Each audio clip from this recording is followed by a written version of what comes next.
Bismillahirrahmanirrahim. Melanjutkan kembali pembahasan Fathul Mu'in di bab puasa. Di bagian akhir video sebelumnya telah dijelaskan bahwa terkadang hukum ketetapan satu Ramadan di satu tempat atau satu daerah itu bisa berlaku untuk daerah yang lain ya. Dalam bagian akhir video sebelumnya dijelaskan seperti itu. Ya, walaupun itu masih ada perbedaan ulama. Ada yang mengatakan itu tidak berlaku gitu. Lalu setelah itu dalam Fathul Mu'in ada penjelasan bahwa tanda-tanda masuknya bulan Syawal ya, tanda-tanda masuknya bulan Syawal. Tanda-tanda ini maksudnya ada indikasi masuknya bulan Syawal tanpa melihat adanya hilal. Jadi seorang itu boleh mengacu pada tanda-tanda masuknya bulan Syawal kalau memang hal itu bisa menimbulkan satu keyakinan yang pasti, bahkan wajib ya, bahkan wajib. Ini dalam penjelasan Fathul Mu'in. Jadi hampir mirip dengan penetapan satu Ramadan. Penetapan satu Syawal itu bisa juga ditetapkan dengan selain melihat hilal. Contohnya ya ini, ada tanda-tanda masuknya bulan Syawal, sebatas tanda saja, belum dipastikan. Itu juga bisa. Kemudian setelah itu dalam Fathul Mu'in ada penjelasan bahwa bila satu penduduk daerah berpuasa berdasarkan satu orang adil yang melihat hilal, maka mereka boleh mereka boleh merayakan hari raya setelah 30 hari berpuasa walaupun tidak melihat hilal di tanggal 30 itu. Jadi menetapkan akhir Ramadan itu bisa dengan mengacu pada ketetapan awal Ramadan. Kalau awal Ramadan ditetapkan berdasarkan satu orang adil yang melihat hilal, setelah berpuasa selama 30 hari boleh merayakan hari raya walaupun tidak melihat hilal, walaupun langit dalam kondisi cerah. Langit kondisi cerah tapi tidak melihat hilal. Itu kalau sudah 30 hari boleh merayakan hari raya. Mengapa ya? Karena jumlah puasa itu sudah dilaksanakan dengan berdasarkan satu dasar syariat, yaitu di awal Ramadan sudah ditetapkan dengan melihat hilal dan yang melihat adalah orang adil. Nah, sekarang kalau di awal Ramadan ditetapkan dengan percaya terhadap orang lain ya, informasi orang lain. Jadi menetapkan satu Ramadan ini kan bisa berdasarkan oleh beberapa dasar ya.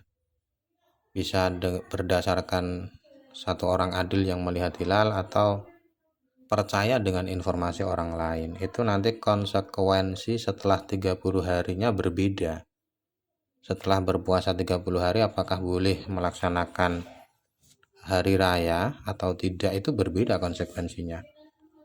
Kalau tanggal 1 Ramadan ditetapkan berdasarkan percaya dengan informasi orang lain, walaupun sudah berpuasa selama 30 hari maka tidak boleh merayakan hari raya. Ini penjelasan dalam Fathul Mu'in. Jadi penetapan satu Ramadan itu tidak bisa berdampak pada satu Syawal kalau ditetapkan dengan kepercayaan terhadap informasi orang lain. Jadi bukan berdasarkan melihat hilal tapi kepercayaan informasi. Nah, untuk cara melaksanakan hari raya gimana? Menetapkan satu Syawal gimana? Ya harus melihat hilal. Lalu setelah itu ada keterangan yaitu apabila saksi mencabut persaksiannya setelah penduduk di daerah itu sudah berpuasa, itu apakah yang sudah berpuasa boleh membatalkannya apa tidak? Itu jawabannya tidak boleh dalam Fathul Mu'in ya. Jadi ada satu orang adil melihat hilal, kemudian dia bersaksi di depan hakim, persaksiannya diterima, lalu hakim sudah menetapkan bahwa besok tanggal 1 Ramadan, lalu orang-orang sudah berpuasa, tiba-tiba saksi ini mencabut persaksiannya. Nah, ini yang sudah terlanjur berpuasa tidak boleh membatalkan puasanya. Kemudian setelah itu ada pembahasan yaitu dua tempat yang hukumnya bisa sama dalam hal ketetapan 1 Ramadan. Jadi kalau hilal sudah diputuskan terlihat di satu tempat, maka hukum itu berlaku untuk tempat yang dekat dengannya. Ini masih ada hubungannya dengan penjelasan di video sebelumnya ya. Jadi kalau video sebelumnya hanya membahas tentang kesamaan atau perbedaan matlak. Matlak itu waktu terbenam dan terbitnya benda langit, itu namanya matlak. Dan di penjelasan ini yang menjadi acuan dua tempat yang punya hukum berbeda atau sama itu bukan matlak tapi jauh atau dekat. Jadi ada sedikit perbedaan dalam Fathul Mu'in ini ya. Jadi saya ulangi bahwa kalau hilal sudah ditetapkan di satu tempat, maka ketetapan itu berlaku pula untuk tempat yang dekat dengannya. Nah, sekarang kriteria dekat dan jauh itu apa? Kriterianya itu apa? Di dalam Fathul Mu'in memang ada perkhilafan ulama ya, ada beberapa batasan yang berbeda. Tapi menurut pendapat Al-Ashah, ukuran dekat atau jauh itu sama seperti penjelasan sebelumnya, yaitu perbedaan matlak. Jadi kalau dua tempat matlaknya sama, maka termasuk dekat. Kalau berbeda maka jauh ya, maka jauh.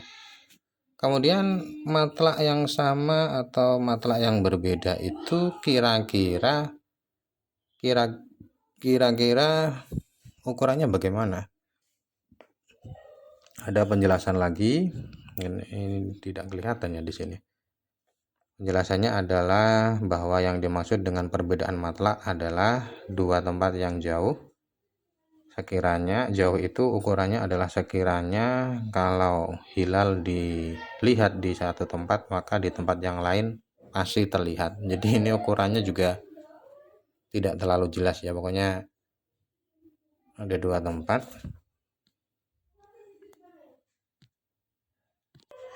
Ada dua tempat. Kalau hilal terlihat di satu tempat, maka di tempat yang lain juga hilalnya terlihat. Ini tidak menjelaskan jarak sebenarnya. Ukuran seperti itu adalah ukuran yang dijelaskan di kitab Al-Anwar.